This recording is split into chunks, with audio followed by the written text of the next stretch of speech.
Oi, pessoal, tudo bem com vocês? A Pro Suzy está aqui agora para ajudar vocês a estudarem história.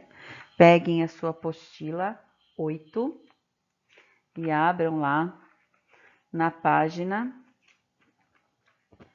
139. Vamos lá. Então, gente, a gente estudou até aqui sobre a cidadania, né? A democracia, e vimos que mesmo após a libertação dos escravos, com um Estado mais democrático, essa democracia não agia dessa forma, né? Os mais ricos ainda conseguiam ter mais direitos, ainda imperava o coronelismo, o voto cabresto, né? Cada um votava naquele que o coronel mandasse. Aí chegou a era Getúlio Vargas, que assumiu o poder em 1930. Derrubou Washington Luiz e assumiu o poder em 1930. Então, Getúlio Vargas, no começo, procurou se aproximar mais dos trabalhadores, né? Criou o Ministério do Trabalho, assinou várias leis que regulamentavam os direitos e deveres dos trabalhadores e dos patrões, né? Quem manipulava na época, né, eram os coronéis, os mais ricos, que até impunham em quem as pessoas tinham que votar.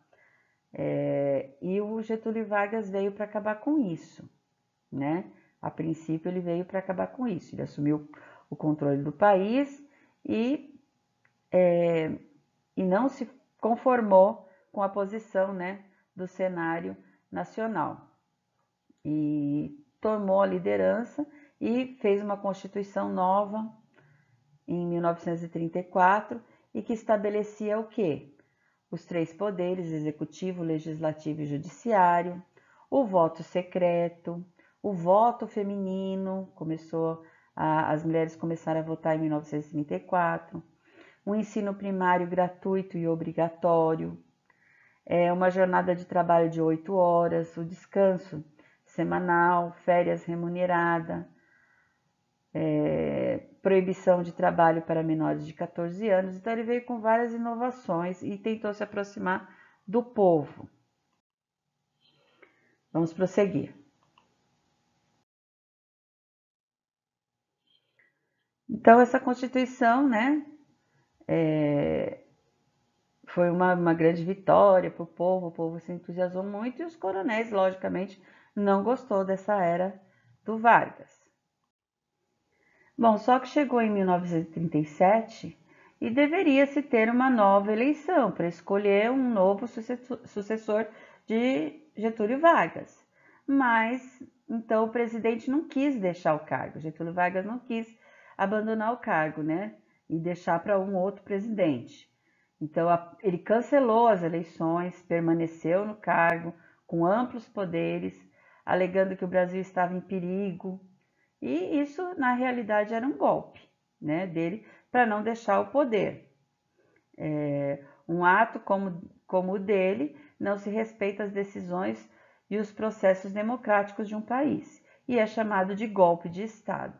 Então, ele, ao não querer deixar o poder, ele começou com vários desacordos entre todos, porque deveria haver uma nova eleição para um novo presidente, certo? Isso aconteceu em 1937. Então, aqui diz que em 1937, Getúlio concretizou o golpe pelos microfones das rádios, anunciou a salvação da democracia, decretando o fechamento do Congresso Nacional e outorga a uma Constituição e a dissolução dos partidos políticos, concentrado em suas mãos todos os poderes. Iniciava assim o período conhecido como Estado Novo, que perdurou até 1945. Então, Getúlio Vargas pegou todo o poder em suas mãos e decretou um Estado Novo, tá? Até 1945. Então, Getúlio Vargas, em seu poder, ele aprovou uma série de direitos aos trabalhadores urbanos. Entre eles foi o salário mínimo, a consolidação das leis trabalhistas, a CLT, a consolidação das leis do trabalho e também ele foi responsável pela criação do Ministério do Trabalho no Brasil. Vamos adiante. Bom, gente, aqui no Saiba Mais, há um movimento de operários na década de 1930. Os operários foram às ruas reivindicar melhores condições de trabalho, né, melhores direitos ao trabalho, férias, seguro de acidente de trabalho, aposentadoria, e foi muito marcante nessa época. Eu gostaria que vocês dessem uma lida aqui, porque depois vocês vão precisar responder lá nos exercícios de aplicação sobre esse movimento, tá? Que eles lutaram realmente reivindicando melhores condições de trabalho, né? Melhores direitos ao trabalho. Em 1945 a 1964, Getúlio Vargas deixou o poder e assumiu então Eurico Gaspar Dutra, ainda com a Constituição de 1937.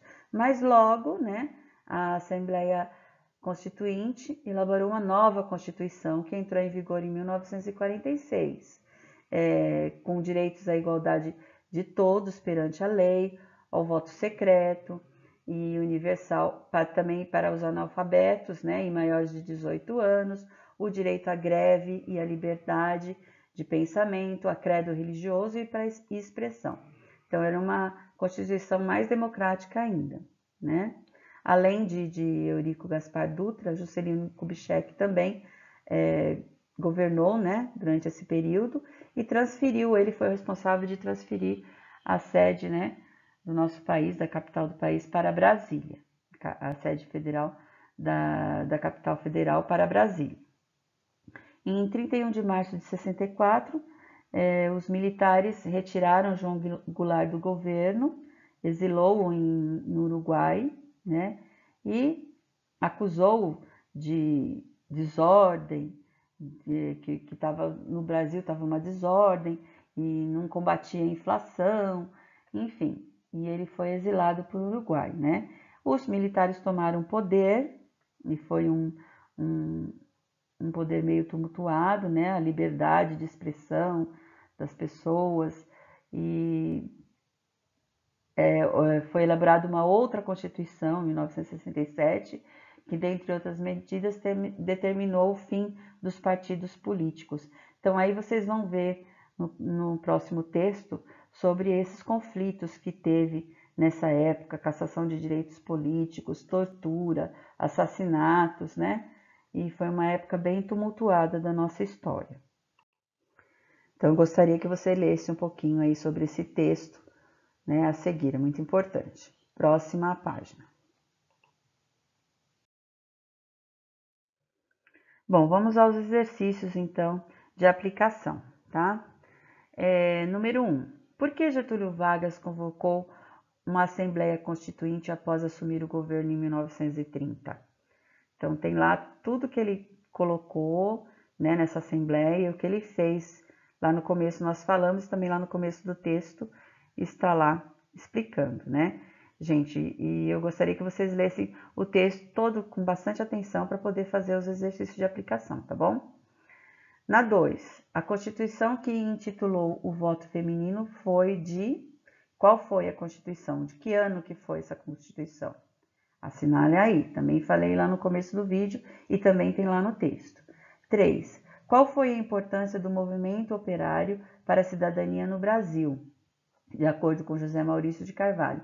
Então, lá no Saiba Mais, estava falando sobre esse movimento operário, né? Então, eu quero que vocês coloquem aí. Nós também falamos sobre isso aqui no vídeo. O que caracterizou o governo dos militares? Por que os militares tomaram o governo? O que caracterizou? Também falando sobre isso, também está lá no texto, certo? Vamos para o próximo. Exercícios propostos. 5. Durante o Estado Novo, né? Eu quero que você assinale a alternativa correta que aconteceu lá durante o Estado Novo. Está lá no texto e também nós falamos aqui durante a explanação da aula. 6. Complete as frases com as informações do quadro. Democráticos, 1934, Eurico Gaspar Dutra, em 1967. Leia cada uma dessas afirmações e complete com a palavra correta de acordo com o que a gente estudou e de acordo com o texto lido anteriormente, certo? Então, é até aí, né? Faça com bastante atenção, leia o texto antes de começar os exercícios, tá bom? E eu espero ter ajudado vocês aí um pouquinho nos estudos. Na aula ao vivo, a gente esclarece as dúvidas que vocês tiverem e a gente também corrige as lições, tá bom? Super beijo, até daqui a pouco.